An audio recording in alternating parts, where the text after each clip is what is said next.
Hey everybody, welcome back to Coin Shop Talk with me, Raven, and my partner in coin crime, Stephanie. Today's episode number 8, we're going to discuss United States minting coins for other countries, so world coins minted in the United States. Super fun. Now this started with the Coin Act of 1874. That's what enabled us to make coins for other countries, honestly, as a way to make more revenue for the United States. There's a lot of little countries that can't afford to have a mint, so we do it for them. Yeah, which is really cool because it really helped also with political stuff and negotiations and having foreign contingencies out there that we could trade with and do things with. The really cool thing is when they started this, the countries that wanted the coins made for them would have to pay for the metal and the dies to be made and everything. But because they couldn't afford their own mints, the United States said, okay, we'll make them, we'll produce them for you, but you'll owe us a certain amount of money per coin. I think that's pretty forward thinking, or a good way to start making some new revenue during then. So we have 2 actual collections in front of us that we're going to share with you today, kind of go over the differences of what they are, the nuances and stuff. So when we open this up right now, this is a sheet that is actually being worked on by Sean and the owner of the shop, and they're compiling a whole list of coins that were minted by the United States, and they've actually found a lot of stuff that was missing in here. So you never know, it could be the possibility that one day you see an actual book. So this one here we actually got off the internet, and there's a PDF file that you could get, but we had some problems with it, so we're updating it. Definitely. We can probably attach that to the video. Yeah, if I can get the link to it and do that. That's easy. But it's a good start. Definitely. That's where our guys started, and then they made their own list. There's over 40 countries that we made coins for. I want to say like 45-ish. Still finding some. Yeah, still finding ones that are minted in places we didn't know that they were actually minted. Some of these coins will have mint marks, some won't have mint marks. So it's actually really cool. So this list, like you said, we can find it online. And so we're going to look at these different coins. Okay. And as you can see, it starts off alphabetically. Argentina. We don't have any examples in this book. We might have it in the other one. But you have Australia.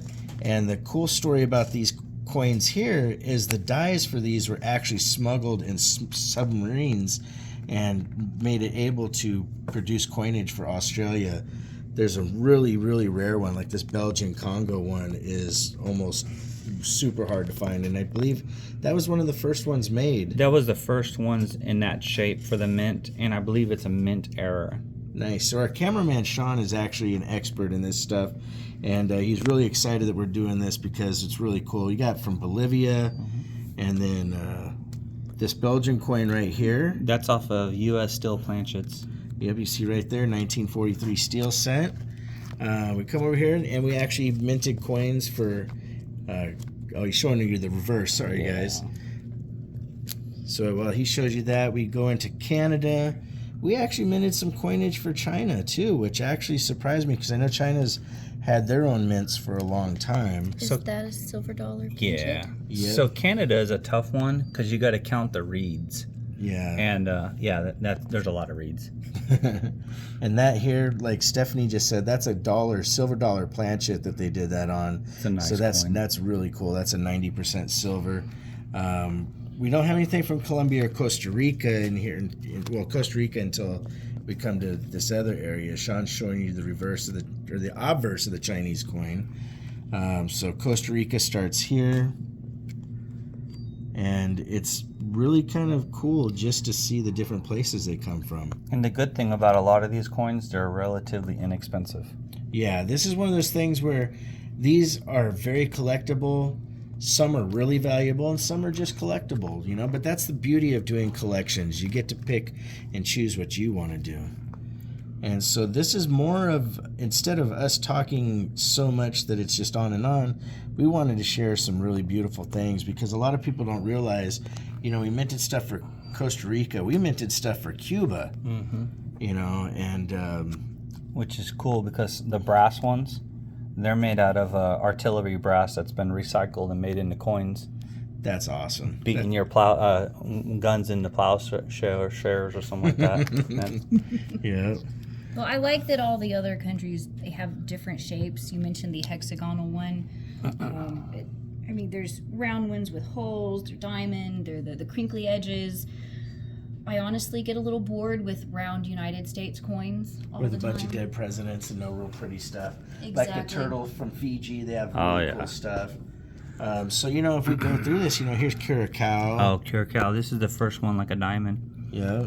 And that's a pretty cool coin. That's a nice condition. That's why I That collect thing's world epic. coins. I think they're prettier. And I you- shop out of the 4 for $1 bucket, but I find ones that have, you know, different designs and shapes, and you've got fish, animals, flowers, just beautiful. Yeah.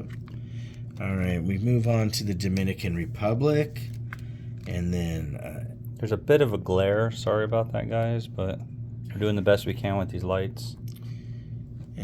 Ecuador. And these coins used to be everywhere, and they're just drying up. They're really getting harder to find. This guy, I love it. So they make this one in a bigger coin, and people are like always commenting about his sideburns. Yeah, It really- sideburns are epic. Yeah, that guy had some game. All right, and then we have Ethiopia. Ethiopia starting right here, 1936. This was the first one that had the crumpled edges. So that for was us. what they call a scallop shape, right? Yeah. And then there's the There's cool. the pretty one. This one's really nice. It's Fiji. And what mint mark is that? See, they It usually... says an S. Yeah, so San Francisco made that one. French Indochina. Yep, French Indochina for our Vietnamese. And then Greenland. There's some that are missing stuff Yeah. that we just haven't gotten because some of these are really scarce. You know, the United States, but you can see all these countries that they produce for: Honduras, Iceland, Israel, Liberia, which we got a Liberian coin Yeah. down there. Well, what's happened is Sean is so excited about these, and they're so interesting that everyone is now collecting them. So, That's true. We've got Here's a lot our of people. first gold coin. Yeah. So that's our Mexican. And- U.S. minted Mexican gold 5 peso. Yep. Remember we talked in the last video about the 35 being minted here. We had the 1907, and that one's got a curved 7, which is cool. $5 planchet? Possibly, yeah. Then here's I think that's 2.5. the 2.5. 2.5? Okay. Yeah.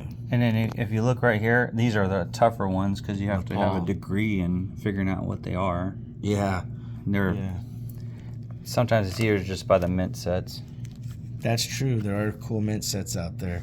So Nepal has cool little animals and stuff. The Netherlands, we got coins from there. There's some that are silver. And you'll notice that a lot of them are going to be during World War II. Yep. Because we had to step up and do a lot of their coinage so they could still have representation in their colonies that were overtaken. That was nice of us. Heck yeah. Dutch East Indies. Sean was telling us a really interesting story about how they changed the metal from silver to actually clad or zinc or whatnot. Yes, and the first thing that the Nazis would do is take all the silver and gold, and then they would put occupation money out, and it's really degrading for the population to have to use a lesser metal. Yeah. They know it's not worth anything. It's the real fiat. You know, the 1940s fiat. So we go to Panama, and Panama continues for quite a while. We did their stuff all the way into the 80s, I believe. Wow. I believe we have West Point did some of those. Mm-hmm. Every mint is almost represented. I think there's a couple obscures. New Orleans did one, and I'll show you in the other book, but it was a Mexican coin. So we have Peru. We have another gold. Yeah, these are... That's about the $5 size right that's there. a nice one. Yeah, U.S. planchet. Yeah. Then we have the Philippines. We got some epic Filipino coins. These are really taking off. Yeah, the popularity of Filipino coins is really kind of shocking. I mean, You know, it's kind of like the Mexican coinage. It's the same thing. You used to be able to get it real cheap, and now some of these Philippine coins in good condition are worth hundreds of dollars. Oh, yeah. Are those silver? Yeah, So a these good are majority. 90% silver planchets. Dimes? Yeah, You you need got four more dimes. the 50-cent pieces, the dollars. So these are the same planchets that would be used to make U.S. dollars. And then later, when they became the Philippines Commonwealth, Yep. the metals changed, but we still produce cool stuff. This one here is That's a sea salvage. Yep, that's a sea salvage. And that one, the reason it looks like that is when Japan invaded the Philippines people that lived there actually took them out and threw them into the ocean to protect their gold. Okay, we're gonna pause. We're back from that phone call. So these are really cool. When you see these aren't truly damaged in a way that would make them worth less. These are actually parts of history that make them worth more. Just to think that they threw them in and they had to find them again. Uh-oh. Take two. Pause. And we're back again. So, as time went on, we produced many more coins from the Philippines. This is the MacArthur. That's a very popular one. Very popular. People ask me about these at shows all the time, and they're getting harder to find. We keep getting calls. We'll be right back. Third time's a charm. All right, so we get into the modern Philippine stuff. Doesn't surprise me that we've minted some stuff for Saudi Arabia, Siam. This here is actually a shipwreck coin that we'll talk about in the next book we look at. Siam, Syria, Venezuela. That's it. The rest is overflow. And that is some overflow. So we're going to pause it real quick and get into the next folder. All right, so this is actually Sean's personal collection, and I'm sure he'll chime in on some stuff. And Stephanie had really cool information about one of the last countries that we showed. Oh, the last country. Yeah. About The last country that we showed, the Venezuela, was one of the first coins that the U.S. minted was for them. So there was a 1 and a 2.5 centavos around 1878. Nice. They're made in Philadelphia.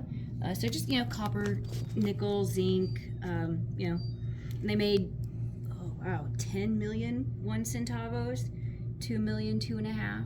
I need That's one. really cool. So as you come through here again, these are again ones that were smuggled in on submarines to have the dyes were smuggled in, and then they were minted here. Okay. And so we move forward again, and you got more China and Colombia. You got a 5 centavos from Colombia. We're kind of going over the same countries, but these gentlemen Slightly different. that own it have slightly different coins. Like Sean is very Cuba heavy, which is pretty cool because you get to see stuff that technically, if you try to buy it online, is actually blocked by PayPal and eBay, even though this is pre-embargo coinage, which is kind of surprising, but it is what it is. Cuba has some of the most beautiful coins with the stars and the different stuff they have represented on the sun, coins. the rays, gorgeous. Curacao. That's always a fun one. And again, you got the diamond-shaped Curacao. Curacao's fun to say. Yeah, it is. Curacao. It'd be nice. Curacao. Hit the beaches of Curacao.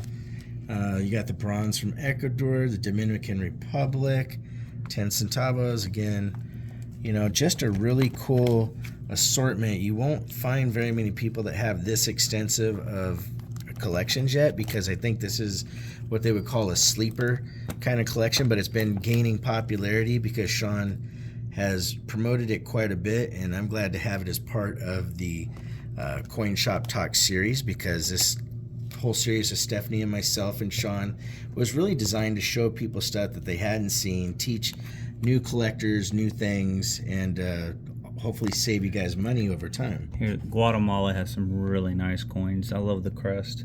Yeah, they really put a lot of detail Look at into that those. thing. That's nice. And this shows a lot of the ways we organize. Part of collecting is organizing and displaying and labeling. So, we've got the sheets available, the Mylars available for you to label and however you want. If you didn't want to put them in a Dansko album, for example, because they get pretty pricey and it's hard to About find. $50 for just an album. Yeah, and nowadays some of the world coin albums they just don't make anymore. Yeah. Sean refers to those as moon rocks. So that last one was a Hawaiian, and it's pretty cool to have a one of our states as a country at one time. Yeah, before we took them in as a commonwealth, and Maybe then we'll a get state. Greenland. So, you know, you just go through these and you see ones that weren't in the last collection that are here. A lot of Filipino coins. You got the centavos from Mexico. This is the one. This is probably the last, one of the last. Well, not the last. When did this mint go down? New Orleans. Was it 1908? I think something like that. So this is about, you know, the last year of them. But that's cool to have. This is the only representative coin that that mint made for a foreign coin. All right. So, you know, you're going to see some coins that are repeated, some that aren't. I really like the East Indies. That's pretty cool. That's a nice one. Yeah, that thing's in great shape. And so one of the things you guys want to consider is when you're looking through the bins, look for, you know, ones that were minted in the United States, and we'll put a link in the video so that you guys can find that stuff. Because, again, collecting is all about things that you guys love to do yourself. To be collectible, it doesn't have to be super expensive. And this, you'll learn a lot about the history of the United States. Now, Sean has 2 more of those really cool shipwreck. Well, not sea salvage. Sea salvage. Yeah. Very But here's beautiful. the one. This is the one that was made it out before the war started, and you can see the condition of that coin. Yeah, That thing's is a gorgeous. nice coin. You don't see many of the 36s that upside look down. that nice. Anyways, let's flip this around. I'll give you a good look at that because it's a nice commemorative coin that we did for the Philippines. Pretty cool. All right, now this one here was the one that was shipwreck. You can see the SS John Barry. It was sunk during World War II, and there's actually right here. These coins are so common that they were making ashtrays out of them. But here is the literature that came with that. And they used a big old claw like you would get a stuffed animal, and they were pulling those things up. But this is a really cool piece of World War II history, U.S. coinage history, everything.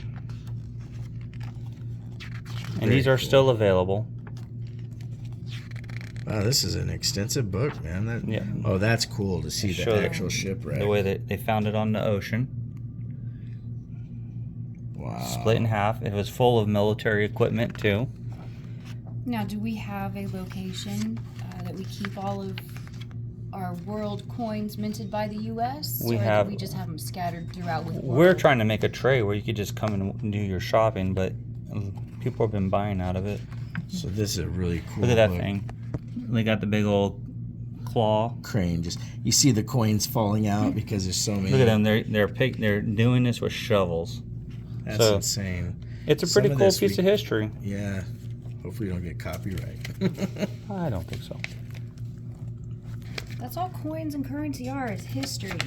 True. And U.S. history isn't U.S. history unless you include the rest of the world. That's true.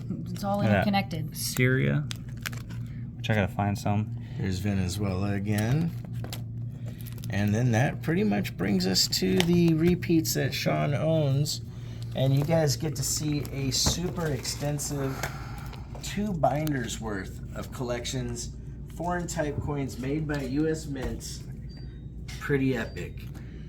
If you guys have any videos you want to see made to help beginners and even veteran numismatic people in the nest, let us know in the comments down below. If you have any questions, address them to myself, Stephanie, or Sean, the cameraman, and one of us will get back to you in the near future.